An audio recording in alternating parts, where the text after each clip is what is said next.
বিয়ে মানেই নতুন ফ্যামিলি, নতুন সংসার, সব কিছু নতুন নতুন। আর আনন্দ তো আছে। এদিকে ছেলের পক্ষ থেকে এসেছে পানি কাটতে, এদিকে মেয়ের বাসা ছেলের বাসার পাশাপাশি, তাই আনন্দটা একটু বেশি। সবাই এসেছে মেয়ের বাসায়, তাদের রং মাখাবে নাকি আরও কিছু নিয়মকানুন আছে, এজন্য তাই মজাটা একটু বেশি হচ্ছে। আমরা চলে যাচ্ছি বিয়ের অনুষ্ঠানে।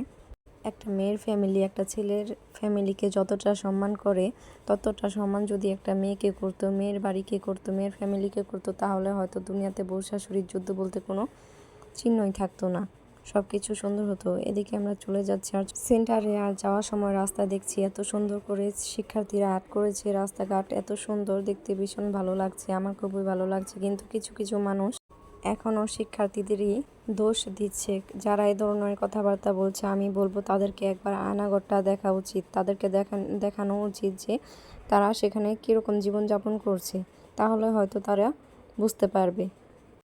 আমরা তো চলে এসেছি সেন্টারে, আমার মেয়ে তো আমাকে রেখে একাই চলে যাচ্ছে। আমি বলছি তুই দাঁড়া, তুই একটা পোজ দে, আমি ভিডিও করি বা পিক তুলি। না, সে আমাকে রেখেই চলে যাচ্ছে।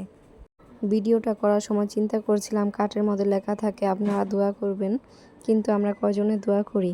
আমরা তো খেয়ে দিয়ে কতক্ষণ কে কার বাসা যাব সে টেনশনে থাকি। যাই হোক, দোয়া করি বরকনে সবসময় সুখী থাকুক, ভালো থাকুক, নতুন ফ্যামিলি, তাদের নতুন সংসার সুখের হোক, আনন্দময় হোক ইনশাল্লাহ। সেন্টারে তো চলে এসেছি, কিন্তু ভিতরে গিয়ে দেখি মানুষ আর মানুষ। এত মানুষ কোথা থেকে এলো?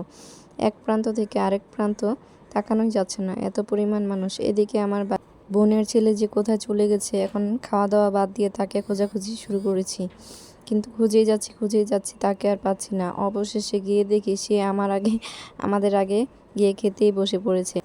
এরপর আমরাও খাওয়া দাওয়া করতে বসে পড়লাম। এর ভিডিও আর দিলাম না, খাবারের ভিডিও দিলে হয়তো আবার নানান জনে নানান কথা বলতে পারে, এই জন্য আর দিলাম না। এদিকে গুলুমুলু বউটাকে তো ভীষণ সুন্দর লাগছিল, মাশাল্লাহ, তাদের নতুন জীবন সুখের হোক। আজকের মতো ভিডিওটি এই পর্যন্ত। এর ভিডিওটি ভালো লাগলে লাইক, শেয়ার, ফলো দিয়ে পাশে থাকবেন ইনশাল্লাহ।